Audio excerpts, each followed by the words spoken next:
طلباء السلام علیکم، امید ہے کہ آپ سب خیر خیریت سے ہوں گے اور اپنا کام مکمل توجہ اور دلچسپی کے ساتھ کرے ہوں گے۔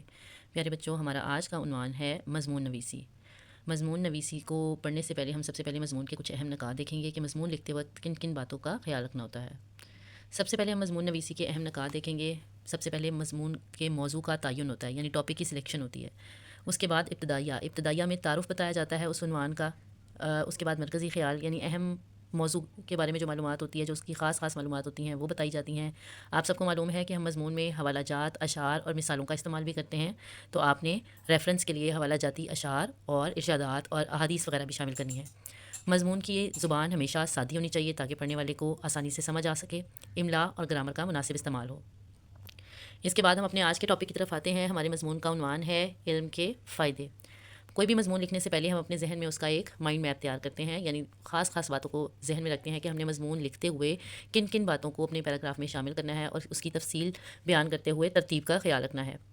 علم کا معنی و مفہوم، پہلا حکم اقرا، علم کی اہمیت، ذہنی صلاحیتوں کو اجاگر کرنا، سائنسی ایجادات، لازوال دولت، یہ ہمارے کچھ اہم نکات ہیں جس کو ہم نے مضمون لکھتے ہوئے ذہن میں رکھنا ہے۔ اب اس کے بعد ہم اپنا آج کا مضمون شروع کرتے ہیں۔ ہمارا مضمون علم کے فائدے، سب سے پہلے آپ کو پتہ ہے ہم سب سے پہلے حوالہ کا شعر لکھتے ہیں، جسے ریفرنس کا شعر بھی کہتے ہیں۔ علم کے بارے میں ہی ہم ایک شعر لکھیں گے۔ علم کی دھن جسے لگی ہی نہیں، سچ تو یہ ہے کہ وہ آدمی ہی نہیں۔ دھن کا مطلب ہے لگن۔ جس شخص کو علم حاصل کرنے کی لگن نہیں لگی، مجھے لگتا ہے کہ وہ حقیقت میں آدمی ہی نہیں ہے، کیونکہ انسان کی بنیاد جو ہے وہ اشرف المخلوقات ہے، اور اللہ پاک نے اس کو تمام مخلوقات پر فضیلت علم ہی کی وجہ سے دی ہے، اور اگر کسی انسان میں علم حاصل کرنے کی دلچسپی نہیں ہے تو وہ پھر آدمی ہی نہیں ہے۔ علم کے معنی ہیں جاننا، جیسا کہ ابتدائیہ میں آپ کو بتایا تھا کہ سب سے پہلے موضوع کا تعارف بیان کیا جاتا ہے۔ علم کے معنی ہے جاننا یا واقفیت۔ علم حاصل کرنا عبادت ہے۔ قرآن مجید میں اللہ تعالیٰ نے علم کی اہمیت کا ذکر بے شمار مقامات پر کیا ہے۔ پہلی وحی کا آغاز ہی اقرا سے ہوا، جس کا مطلب ہے پڑھ۔ ارشاد باری تعالیٰ ہے، اللہ تم میں سے ایمان والوں اور علم والوں کے درجات بلند کرتا ہے، فرماتا ہے۔ اللہ تعالیٰ نے اپنے پیارے نبی کو یہ دعا سکھائی، رب زدنی علما، ترجمہ اے میرے رب میرے علم میں اضافہ فرما۔ احادیث میں بھی علم کی اہمیت پر بہت زور دیا گیا ہے، جیسا کہ ارشاد ہوتا ہے علم حاصل کرنا ہر مسلمان مرد اور عورت پر فرض ہے۔ جیسا کہ آپ سب کو پتہ ہے کہ کوئی بھی مضمون لکھتے ہوئے ہم موضوع کے متعلق کوئی ارشاد، کوئی احادیث، کوئی قول سب شامل کرتے ہیں، جس سے ہمارے مضمون کا جو مٹیریل ہے وہ اسٹرانگ ہو جاتا ہے، ہماری معلومات اور مضمون کی ترتیب اچھی ہو جاتی ہے۔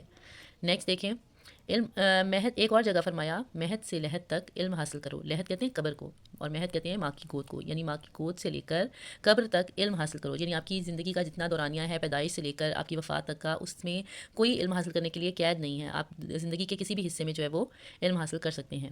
علم ایک لازوال دولت ہے۔ علم ہی کسی قوم کی ترقی کا اہم ذریعہ ہے۔ آج جو قومیں ترقی یافتہ کہلاتی ہیں وہ علم ہی کی وجہ سے اس مقام پر پہنچی ہیں۔ علم بے مثال طاقت ہے۔ علم ہی سے انسان اللہ کو پہچانتا ہے اور اچھے برے کی تمیز سیکھتا ہے۔ شعر ہے، علم ایک لازوال دولت ہے، علم ایک بے مثال طاقت ہے۔